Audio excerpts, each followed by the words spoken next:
that the address be agreed to, and I call the honourable member for Griffith. Thanks, Deputy Speaker.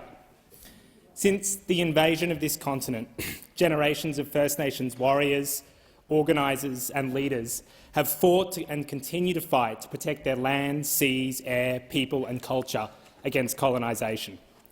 I would like to pay homage to them, in particular to the Yuggera and Turrbal people, the traditional owners of so-called Brisbane and my electorate of Griffith, also to the traditional owners of this place, the Ngunnawal people. As with so many issues in this place, there is often a deep hypocrisy when it comes to the way some politicians talk about First Nations people. How often are we told that governments support the rights of First Nations people, but then fail to introduce the 339 recommendations of the Aboriginal Deaths in Custody Royal Commission over 30 years after they were handed down? Or allow coal and gas mines to open up on land, often against the express wishes of traditional owners? While billions of dollars of mining revenue flows offshore into the coffers of billionaires, First Nations people too often lack even basic health care, housing, education and incomes. Politicians make decisions that destroy First Nations land, then write laws that allow their corporate donors to rob their wealth and put it in the hands of people like Gina Rinehart. It is abundantly clear to me that billionaires and big corporations run Parliament. Indeed, when it comes to representation, I imagine people like Clive Palmer and Gina Rinehart must feel pretty good that sometimes it feels like 89% of this place ultimately represent their interests. The major parties have proved often willing to accept an enormous human and environmental cost in order to serve the interests of big corporations and billionaires. Such is their power over this place. 3 million Australians live in poverty, with millions more on the brink, while Australia's richest 200 people just ticked over $500 billion worth of wealth. Our nurses, teachers and doctors are viciously overworked just to make up for the chronic underfunding of our public hospitals and schools. Meanwhile, the next federal budget will include billions of dollars in subsidies for fossil fuel corporations that just happen to be making record profits. In the middle of one of the worst housing affordability crises in our history, where single mums are forced to live on the street after massive rent hikes, the Big Four banks just announced $14 billion in after-tax profit. There are close to 1 million people either on the wait list for social housing, suffering severe private rental stress or homelessness, but 89% of this place would rather support billions of dollars in tax concessions for property investors than even contemplate capping rents or building enough public housing for those who need it. 89% of this parliament literally supports spending $224 billion, giving every politician and billionaire an extra $9,000 a year in the form of the Stage 3 tax cuts. But apparently, bringing dental into Medicare is too expensive. Apparently, scrapping crippling student debt and making uni and TAFE free is too expensive. Apparently, building enough but beautifully designed public housing so everyone has a place to call home costs too much. Apparently, raising JobSeeker and the pension above the poverty line so people don't have to live in abject poverty is too expensive. The top 10% of Australians now hold over half the total wealth in this country, but apparently that 10% need a massive tax cut. Truly, one of life's great mysteries is why people don't like politicians. One of the worst things about Australian politics is the way it works to make some of the greatest injustices and outrages seem perfectly normal and reasonable. Like a sedative, it dulls the senses, and it relies on a certain logic. What is considered possible isn't determined by what actually is possible with the resources our country has to hand, but instead the major parties, media and various public and private institutions work to constrain the scope of political debate into an ever-narrowing band. One determined not by what everyday people want, need or believe, but by the interests of the billionaires and multinational corporations that Parliament ultimately serves. This logic is perhaps best exemplified when it comes to climate change. The consequences of 2 degrees or more of global warming are so devastating it's actually quite hard to explain. But the recent devastating bushfires, floods, heat waves, droughts and storms really are only a small preview. Massive crop failures, sea level rises displacing hundreds of millions of people, 99% of the Great Barrier Reef lost. A recent study found that in 30 years' time, my hometown of Brisbane could be virtually unlivable in summer for those who can't afford air conditioning. But over 2 degrees of warming is exactly what 89% of this place supports. In fact, currently this place supports expanding coal and gas mining and using public money to do it. Australia is the third largest exporter of fossil fuels in the world, behind two great countries that's really good to be a part of, Russia and Saudi Arabia. Great company. The idea that the moderate position on climate change is use public money to expand coal and gas mining and drive global warming beyond 2 degrees only makes sense when you consider that the power holders in Parliament are coal and gas corporations, not everyday people. It's like standing in front of a burning house and declaring that the moderate position is we only put out the fire in one room while we send someone out back with a can of petrol to pour fuel on the fire. The most insulting lie, I think, though, when it comes to climate change, is that Australia needs to expand coal and gas mining to protect workers. That would be more believable if the political establishment didn't also believe that workers should pay more tax than multinational corporations they work for. But the reality is that over the next 10 years, coal and gas corporations will export hundreds of billions, if not trillions of dollars of our wealth. That's more than enough to guarantee the jobs and income of not just every coal and gas worker, but ensure every regional mining community becomes a thriving hub of publicly owned manufacturing, renewable energy and new industries with good hospitals, schools, public facilities and housing. I would argue the political establishment doesn't give a toss about workers. What they're really worried about is the profits of their donors. The political system is so completely disconnected from the lives of everyday people. In fact, spending only a week in this place has been a stark lesson in how so much of the pomp, ceremony and rules of this place work to deepen and reinforce that disconnection. Literally this same week that the Business Council was holding a special event in Parliament House with the Prime Minister, we walked past it and it was frankly bizarre, children peacefully calling for action on climate change were dragged out by police.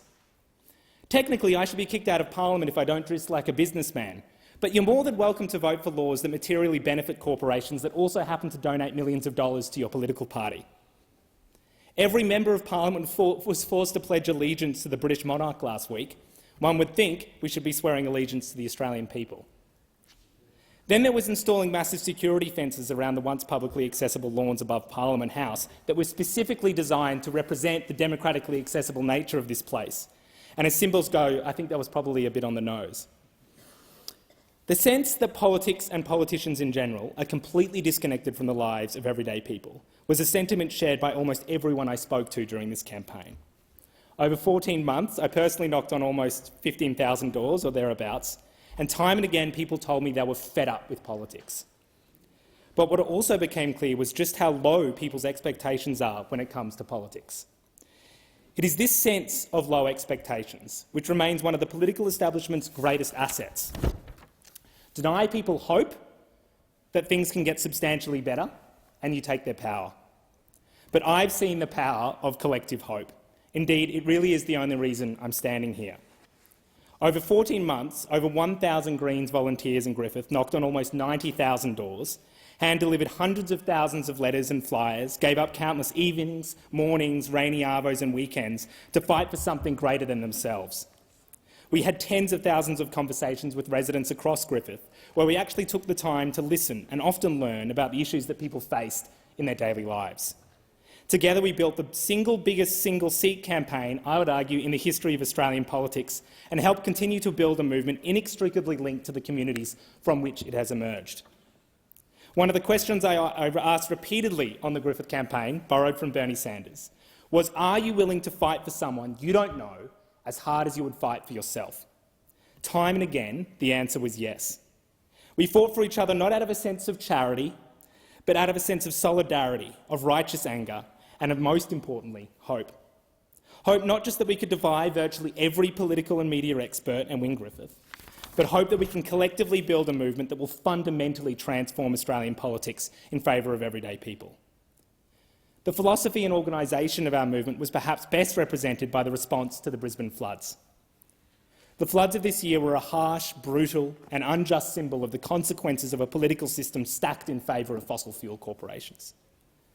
This apparent 1 in 500-year event occurring just 10 years after another 1 in 100-year flood, an alarming demonstration of the corporate and political-driven climate change. The slow response from emergency services and government, a consequence of decades of the hollowing out and underfunding of our public services and institutions. The disproportionate number of low-income and middle-income renters and homeowners badly affected by the floods. A reminder that while this housing crisis is caused by a system that treats housing as a commodity first and a home last, climate change will make it worse. But as in Lismore, where incredible resident self-organisation drove a collective clean-up, in Griffith we proved that where a broken political system fails, ordinary people step in to fill the breach. Over the course of those weeks, we suspended our campaign, and along with the brilliant member for South Brisbane, Amy McMahon, Councillor Jonathan Sree, and their brilliant teams and officers, we used our organisational and logistical capacity to coordinate hundreds of volunteers in delivering free food, ice and esquis for those who had lost power. We taxied residents to crucial services. We cleaned up entire neighbourhood blocks, hauling flood-damaged furniture, cleaning houses and sometimes just providing a shoulder to cry on. But it wasn't just the floods. We coordinated protests against worsening flight noise pollution, planted community gardens and used the produce to provide free food to those trapped in COVID isolation. Ultimately, I believe you build power by acting collectively as a community. And if we want to take on the power of billionaires and big corporations, then we must build a party and a movement that is capable of improving people's lives outside the cycle of electoral politics. Of course, when it comes to this movement, and in particular to our success in Griffith, there are some people that need thanking. To the thousands of volunteers, donors and supporters, I was constantly inspired by your drive and commitment and perseverance. Indeed, on many a dark moment on that campaign, the only thing that got me up in the morning was imagining one of you rocking up with a smile on your face to the 5th door knock of that weekend, not demonstrating 1 ounce of fatigue, which frankly I don't know how they did it. My brilliant campaign team, I would argue the best campaign team in the country, Liam Flannery, Mel McAuliffe, Nat Baker, Lachlan Morris, Claire Hudson, Louisa Randall, Eva Tolo, Josh Saunders-Mills, James Cummins, Kelsey Waller, Paul Rees, Zoe Lawrence, Heather Bennett and Hannah Wright. To Kitty Kara, the often unacknowledged director of the Queensland Greens, who has overseen the most successful period in the history of our party. She both created the space for and led many of the transformations in the Queensland Greens that have led to so much success. To Adam Band and his Chief of Staff, Damien Lawson, thanks for believing in and supporting our little movement in Queensland years before any other Southerner gave us a shot.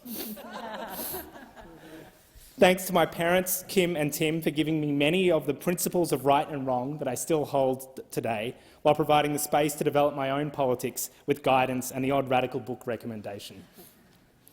To my partner Joanna, without whom there's no way I could have survived this campaign, I love you and I can't imagine life without you. Finally, to the people of Griffith, thank you, not just for your trust in me, but our broader Greens movement. To you, I give you this commitment.